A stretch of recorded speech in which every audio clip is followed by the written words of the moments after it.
Hi guys, என்ன பலரும் நீங்கள் சாம்பல் பேசுகிறேன். நீங்கள் போனோம் 3:30 மணிக்கு சரியான வரலைங்க. நிறைய மீன் அடிச்சுட்டா இப்போ வந்து 5 மீன் தான் கரையை எடுத்துருக்கோம். நான் சில பிராக் வந்து 7 கிராம் பிராக் தான். முன்னோர் ஒரு வீடியோ போட்டிருக்கிறேன். அந்த வீடியோவில் பார்த்தேன் 7 கிராம் பிராக் தான். நம்மள அவஸ் பிராக் மொத்தம் 5 இடம் வச்சுருக்கோம்.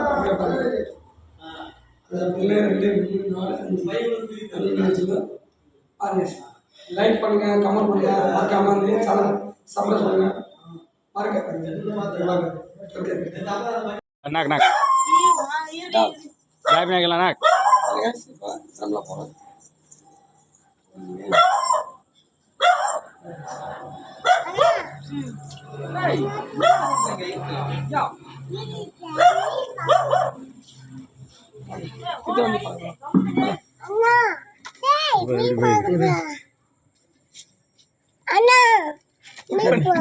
நல்ல கிளீனா போயிருக்கீங்களா? நீ ஏதோ ஒரு மூடி விட்டதா இல்லையா? ரோட்ல வச்சு எவ்வளவு எடுத்துட்டு போயிட்டாங்க. அந்த பச்சை கலர் யாரு?